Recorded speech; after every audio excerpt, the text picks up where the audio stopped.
Добрый день, дорогие мои! Сегодня у нас подкаст на тему психосоматика аллергии. Мы разберем, что такое аллергия, почему она появляется и как ее проработать. Согласно современному определению, аллергия – это гиперчувствительность к каким-то аллергенам из окружающей среды. Это может быть пыль, пыльца, шерсть животных, пища, запахи и так далее. Когда у кого-то появляется аллергия, то мы ссылаемся на плохую экологию, пыль, загрязнение воздуха. Это может быть пищевая аллергия, например, непереносимость глютена, казеина. Когда у детей возникает аллергия, то мы считаем, что это предрасположенность, генетическая предрасположенность у детей. Аллергические заболевания встречаются у 8 до 10% людей в мире.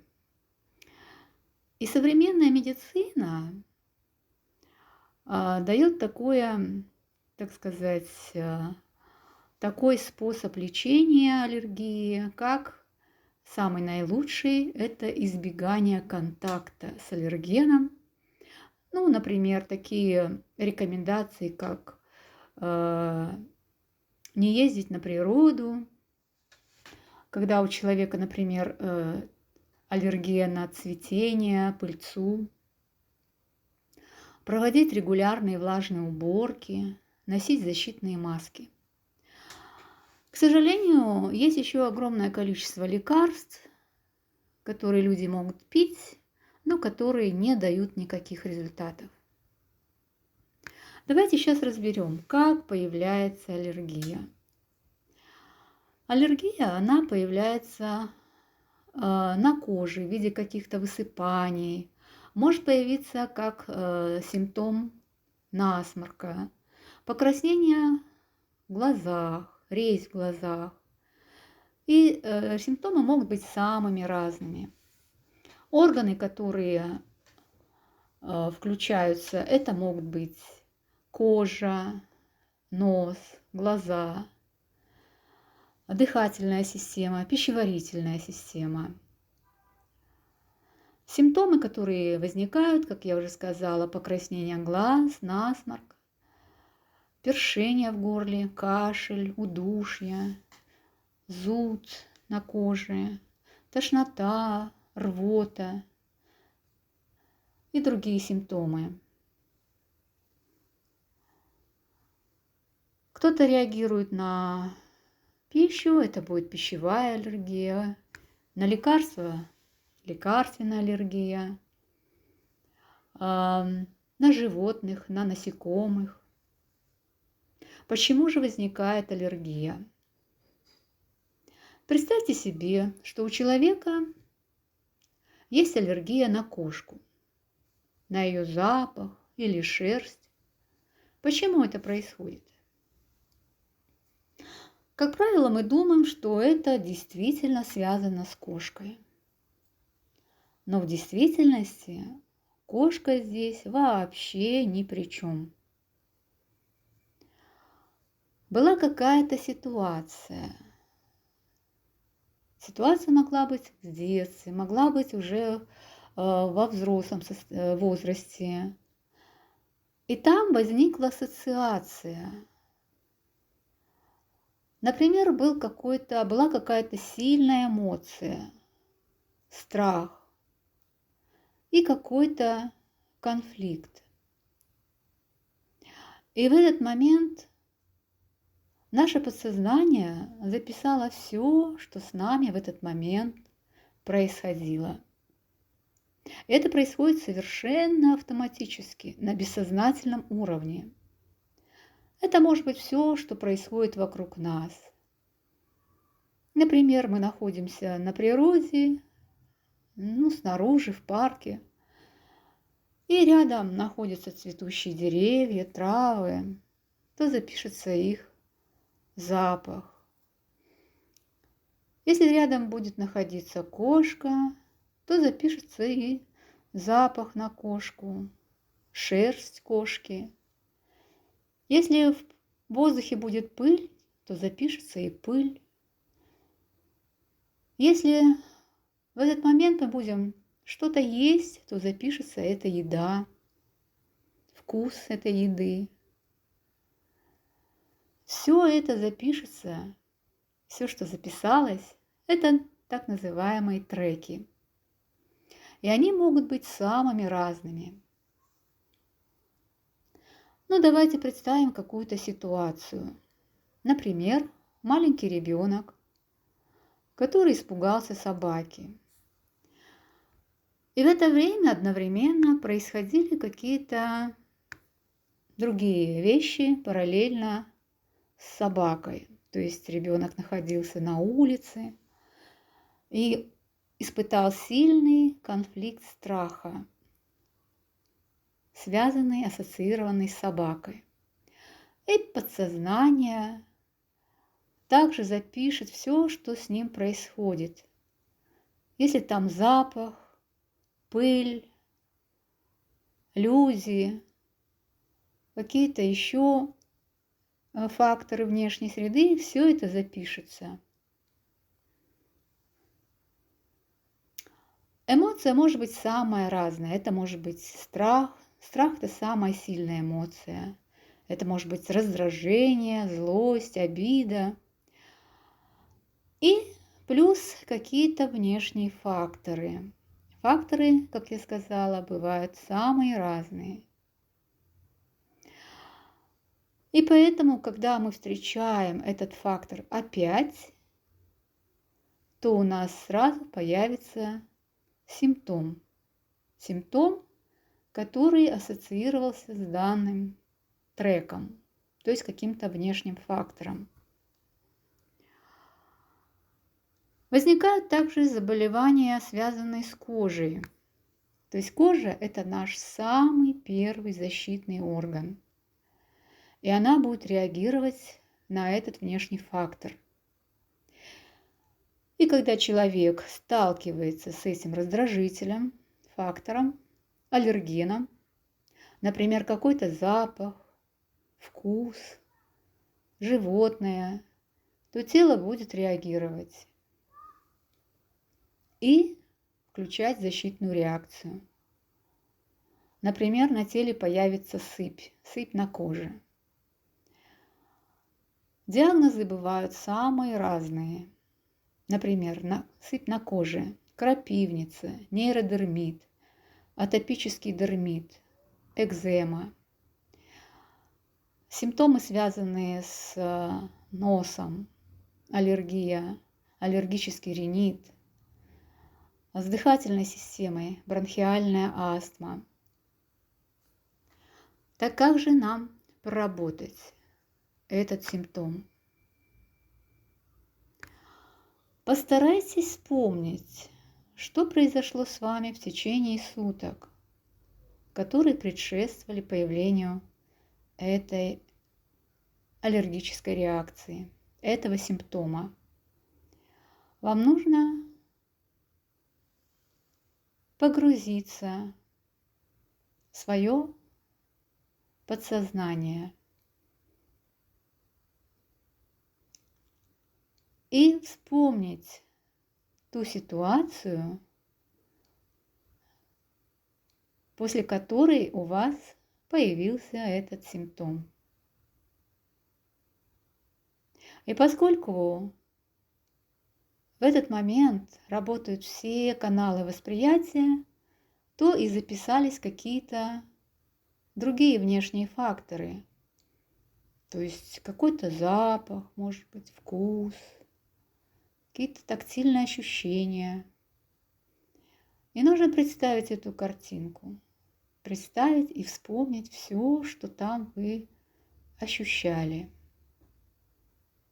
Самое главное – это осознать, быть осознанным и докопаться до первопричины. Вы можете это сделать сами, если вы научитесь этой технике, как делать проработку себе. Как понять, что за эмоция вызвала эту аллергию? Какая эмоция? Какая ситуация? Проработать и отпустить, прожить эту эмоцию, разрешить себе ее прочувствовать, не подавлять ее в своем теле. И когда весь комплекс этих переживаний, ассоциаций, треков, которые записались в тот момент, в той ситуации,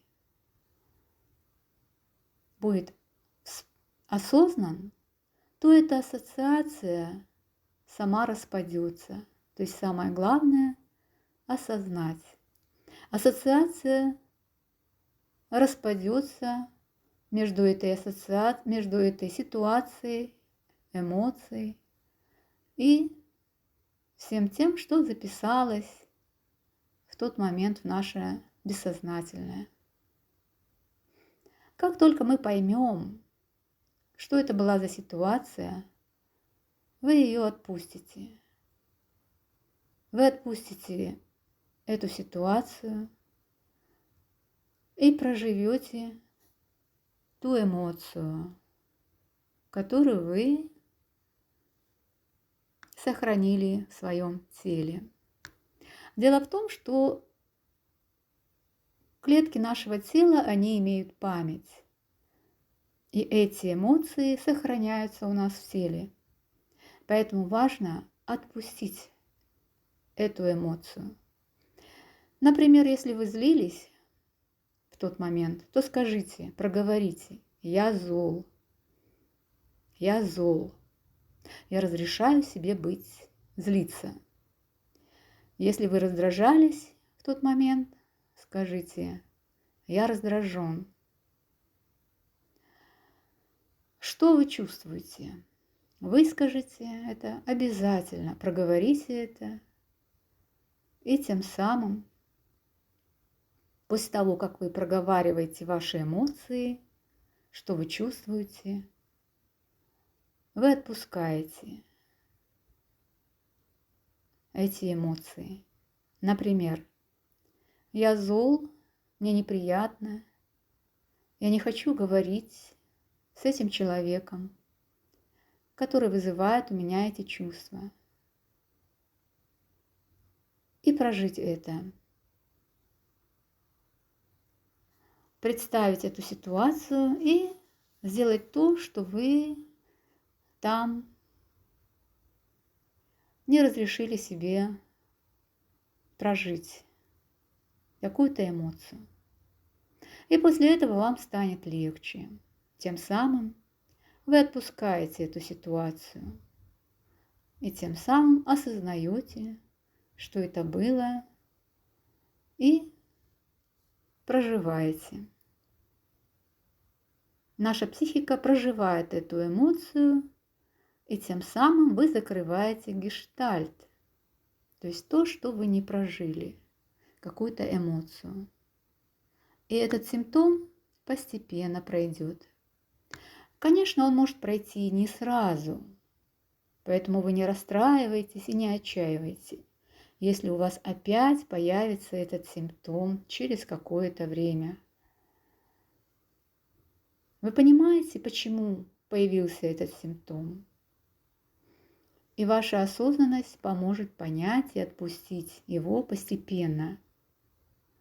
Дело в том, что нужно разрушить старые нейронные связи и создать новые нейронные связи. То есть это не делается за один день. Вы можете поблагодарить ваше тело и сказать: «Я тебя понимаю, ты мне даешь знак, ты даешь мне сигнал, и я понимаю, что ты хочешь меня защитить, но это совершенно безопасно для меня. Я нахожусь в безопасности».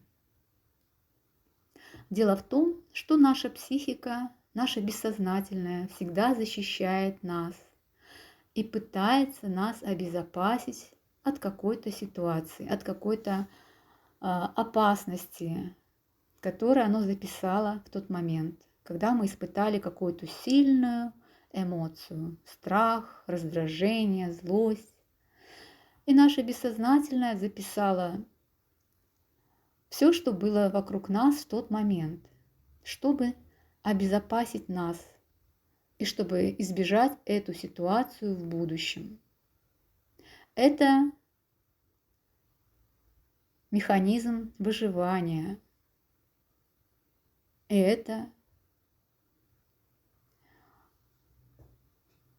создано для того, чтобы сохранить нашу жизнь. Поэтому поблагодарите свое тело, поблагодарите свое бессознательное. Скажите: благодарю тебя, но я сейчас нахожусь в безопасности, и мне не надо ничего бояться. И тем самым успокоить себя, и симптом постепенно будет проходить. Чтобы создать новые нейронные связи, необходимо это делать в течение 3-4 недель, а может быть и больше, пока эта программа не перепишется и не запишется новая программа.